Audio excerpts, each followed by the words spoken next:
Hi, here's my little project to add a 120 volt plug to my Chevy Equinox EV. Right now I'm working on the mounting part. I'm going to mount the inverter inside the hood. As you can see, there is limited space here, so what I'm doing is I'm using kind of this narrow space above the motor to mount it, and basically I'm going to have these like some studs to support the mounting bracket, which I'll show you next. Alright, so here is the mounting bracket. You're looking at the underside, and it's actually going to be like this. This is going to face the front bumper, and I have marked each hole, assigned a letter to each hole for the screws that it will be supported on.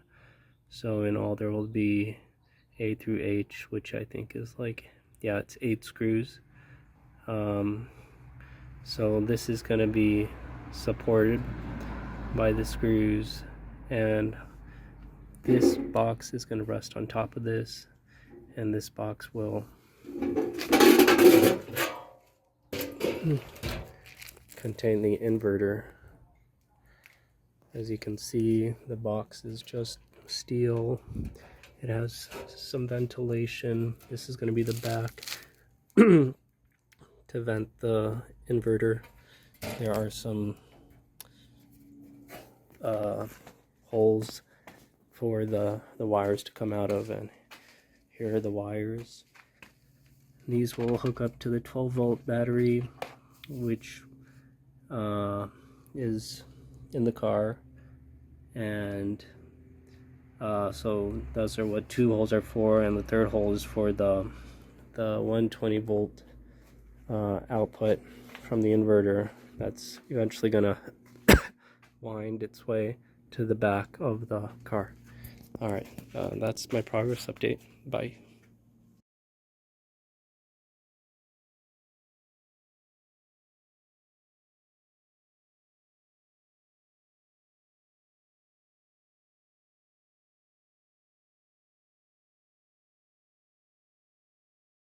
Yep, so here is the bracket installed.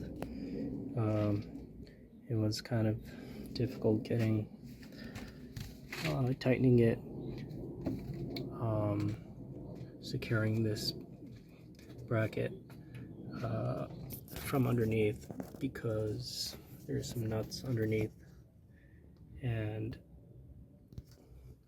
it's kind of hard to reach under there and twist it on tight. So I just had to use a little finesse to do that. So we got, so it's hard to see, but there are some nuts on the undersides of these things, and also some nuts down there. Not sure if those are necessary, but I just tightened it down there too. In all there are 8 of them. All of them are tight. This thing's pretty solid.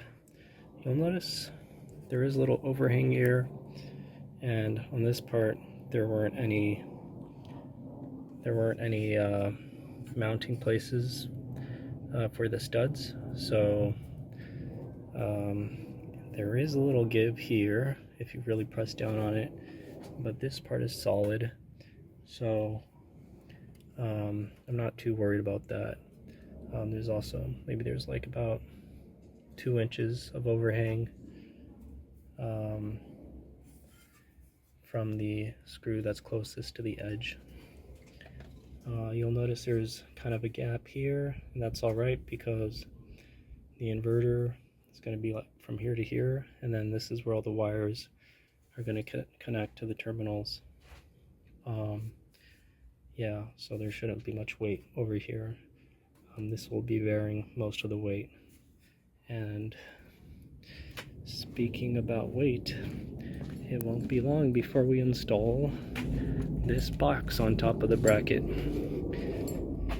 I made a bit of a boo-boo here, cut several holes because I thought those studs, they have like a, you know, the head is a little like a dome, but I actually got the orientation wrong, so it should actually be mirrored on this side.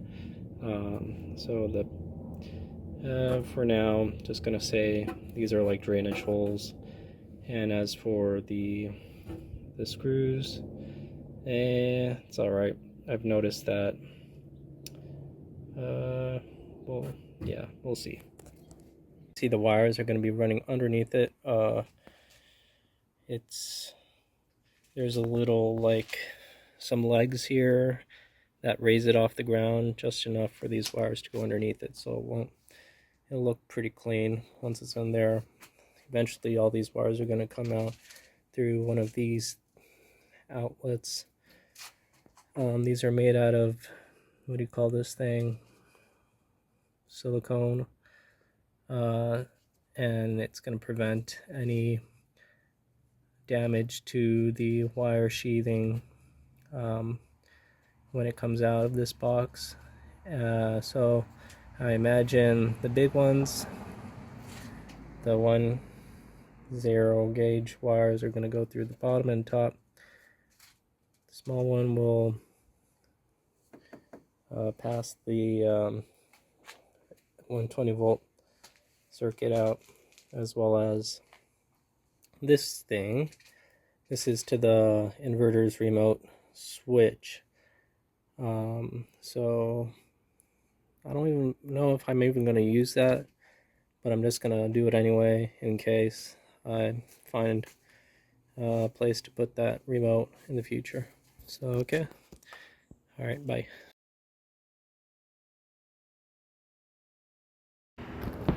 Alright, so I'm doing a dry fit. This thing is not bolted on yet, but I've got the bolts in place, as you can see.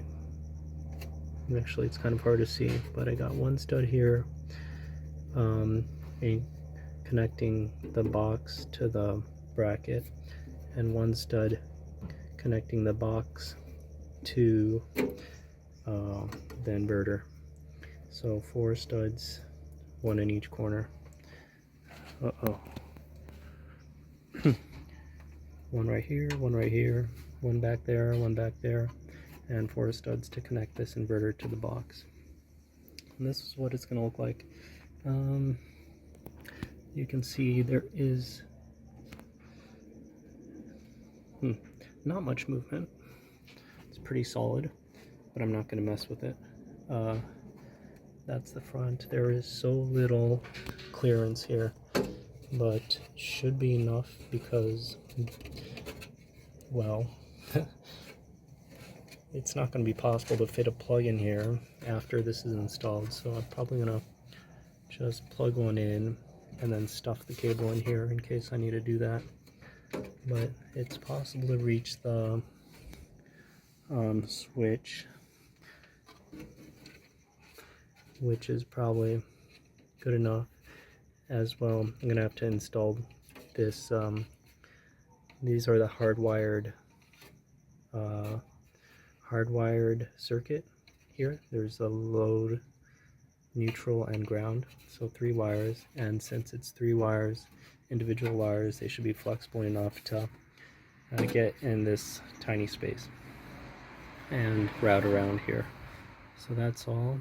The reason I did this is to leave more space back here for the 0 gauge wire, which is quite thick, because that is going to need to snake through here and around here. Oh boy, come on. Yeah, so that's what that's going to look like. There's the battery, it's right next to it. This is the breaker between the battery and the inverter. It's a DC. It's 150 amps, so 12 volts. That should be about 150 divided by 12 is a little over 10. It's not, probably a little undersized, but that's fine. I don't think I'm going to use that much current. You're not even supposed to. And this, I took it off, but this is the 15 amp breaker here. That's going to protect the AC side of the system. And that's about it. See ya. Alright, so it's time, or it's getting close to the time where we pass some of these wires inside the cabin. I'm talking about this wire. So what I had to do was first, this is probably a little different for this car, but I had to remove the 12 volt battery. Sure.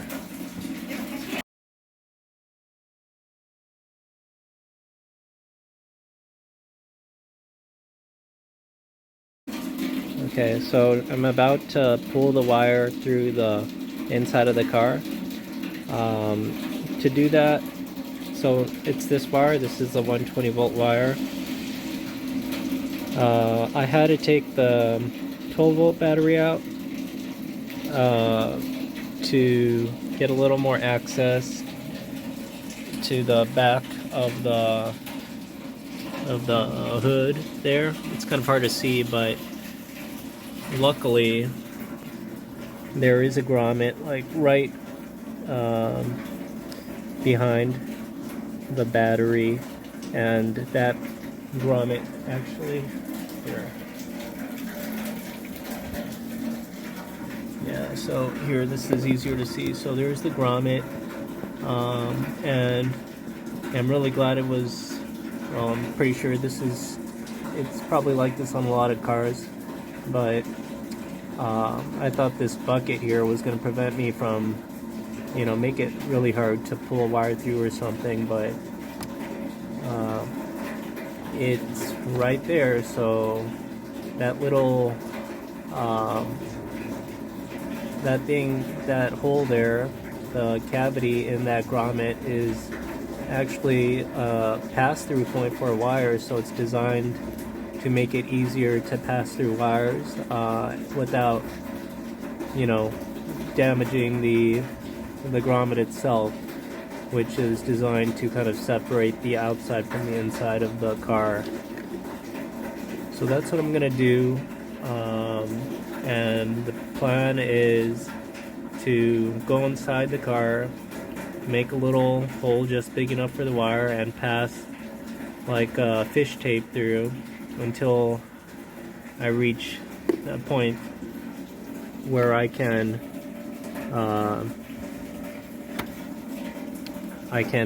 hook this up, connect this to the fish tape, and then so I can pull it through that hole there. So I'll update you when I get to that point. And what I did was I created this extension. I have this really long extension bit, and I put out one of those wood bits at the end, and it should be poking through right now. Let's see. If we look under here,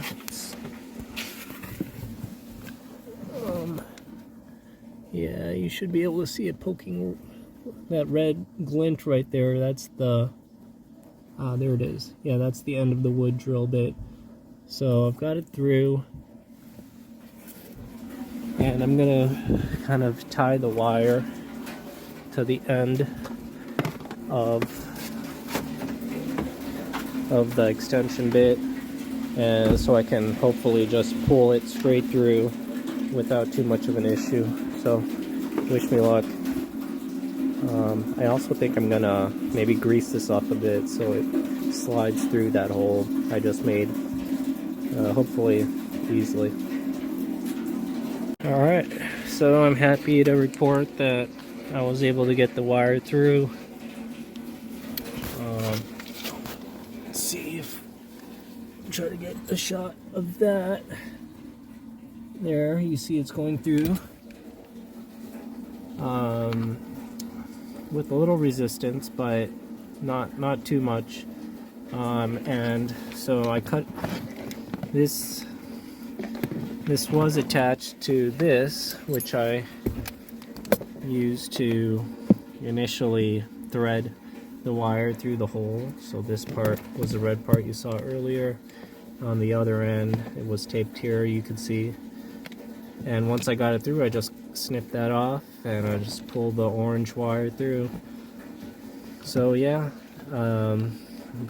that is one way to do it. Let me show you the inside.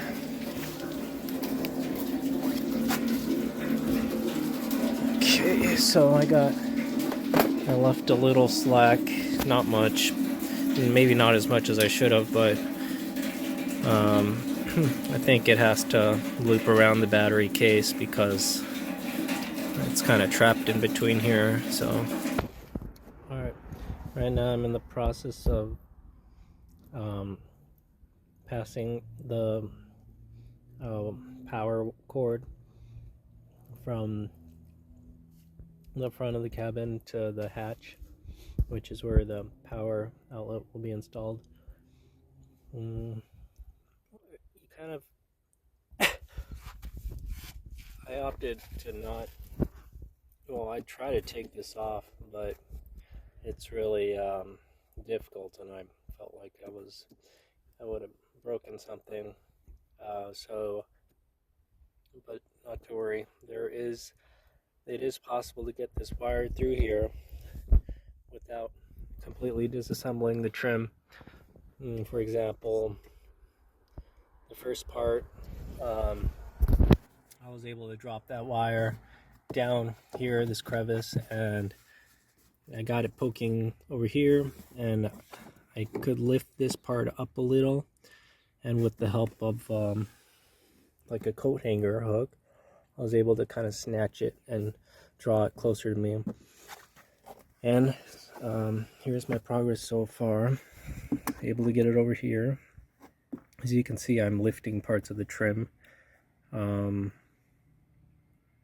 So there is like a clip loose here, but all the other clips are in place, so which is why I can't take this out. If you look under here, there's a power cord, and if you look closely, well, yeah, if you look closely, there's like a white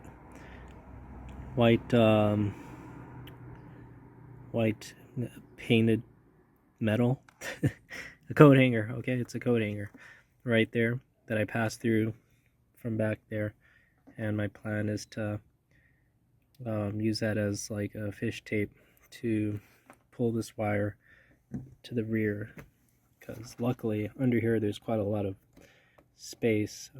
There are other wires down here, so I guess be careful, but those are bundled up, so there's actually enough room for your wire to go to the back. Okay, so here's a close-up, kind of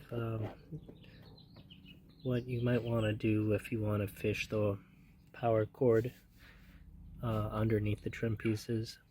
So here's the coat hanger, and I made a little loop at the end for the wire to grab hold of. So you see I stripped the wire back about an inch, and then I bent the wire over the loop. So when I pull the wire, it'll pull the power cord. You're also going to want to tape this up to make sure it doesn't come off. Let me show you where I'm going to pull the wire from.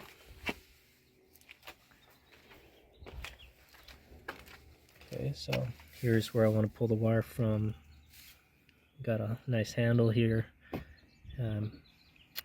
I also pry this open a little, keep it open, and that's pretty much it. It's going to come out here, and eventually I think it's going to go underneath the car seat. Okay, so I actually forgot to put this in the car. This is the remote switch. It's kind of optional because you could have your inverter running all the time, but just know that if you do that, the inverter is going to draw power from your 12-volt battery all the time, even when the car is off. I read that Chevy Equinox, and I'm assuming the whole lineup of EVs, has a battery maintenance mode, which will top off. It will detect when your battery is running low and charge it using your main battery, but it just gives me comfort of mind to just shut off my inverter when I'm not using it. So that's why I'm going to add this. Now, as for putting this in the car, I personally think adding the whole panel assembly inside the trim is a little overkill. Plus, there's no real good place to mount such a big piece of plastic, unlike the Bolt, which kind of has a fuse panel on the driver's side. The Equinox EV does not. So what I'm going to do is I'm just going to take off this button here, kind of, so keep this inside the hood of my car and just mount this button in the trim, and that way I'll only need to make a little hole instead of a big square. So yeah, that's what I'm going to do. I'll show you what it looks like. Alright, so I was able to unsolder this circuit board, the Renogy remote, and here's the button. So right now it's in the off position, but if you press it, it should stay in, and that lets you know that it's turned on. So I'm going to fit this in this little hole in the trim that I made, actually, to walk around the door. Right underneath this, I'm going to make a little hole down here, kind of a discreet location, so no one tries to turn on my inverter. And I got this long wire. I was able to thread this long wire through the hood. I would recommend, yeah, so it was a little hard since I didn't take out the big power cord, so I had to kind of thread a smaller wire through there. I used a coat hanger as the kind of the thing to push it through. And anyway, I got that done, so I'm going to wire this to here, this button, and the other end of this wire is going to connect to the circuit board. See, this is what used to connect to the button, so now it's going to connect to these, which of course connects to the button. And I'm thinking I'm going to mount this, make two little holes for the LEDs here, because this needs to plug in too, so that's probably not going to work, but anyway, I might just have it sit inside. Alright, that's it. Hey, so here I'm going to show you what the button looks like that I installed. Overall, not too bad in my opinion. I did scratch it up a little, but yeah, I just put the button here, it's wired up, and so when it's depressed, it means the inverter's on. If you press it again, then it turns off. So yeah, I decided not to put the indicator light here, just look a little crowded. Alright, so getting closer to the back, each wire pull is bringing me closer to the final destination, which is around, I'm going to put it right next to that 12-volt outlet right there. So it's about maybe 2 feet 2.5 feet away. So you see, I figured out a way to get behind, get in the trunk without having to pull the rear seats up. So I think I was able to get it out here with a little lever, and there are a couple access points actually that help me get into the back. The first one is here, and that used to be covered up right here like that, and the next one is right here in this little I don't know, this wheel well right here.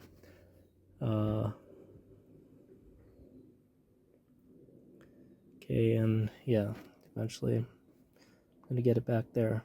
I think it's okay. I just hope this isn't, yeah, maybe I'll lash it down with some zip ties to make sure it doesn't, you know, get loose in there. Okay, so I made the hole here.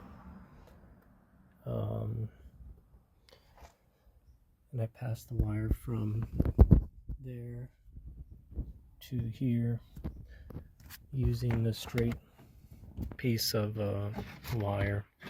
It had to be pretty thick wire because to get through the insulation here, the insulation, it's like blanketing the inside of this area, so it took a few tries to get it through, but yeah, I was able to get it through here, and the last step is just to you know, cut the wire to length and stick this in here.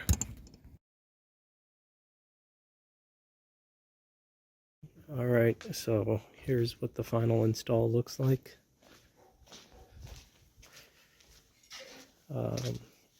I tidied things up a bit. This is the remote casing. The button is inside, but the LEDs are here, so you can see green means on. So this thing is on, and the orange power cord has 120 volts on it. Found a place right here to mount the extension cord. I don't think I'll use it that much, but it's there if I need to. There's the breaker. I think ideally you want some plastic caps to protect from accidental shorts. This is the AC breaker. One thing maybe I would change if I had to do this again was the location of this. It's kind of in the way of the exhaust fan.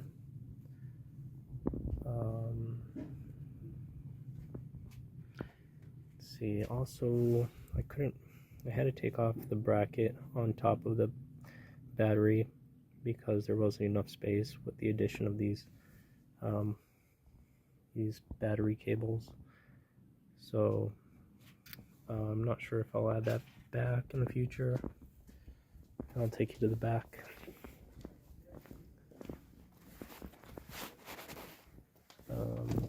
So this is where the power button is. So right now, if you press it, it'll switch the remote to the on position. I'll take you to the back. So it's right next to the 12-volt socket. I'm planning on buying one of those sockets that have the display of the voltage, so you can kind of monitor, you know, how much battery, how low the battery is while you're using power. Alright, here's the big payoff.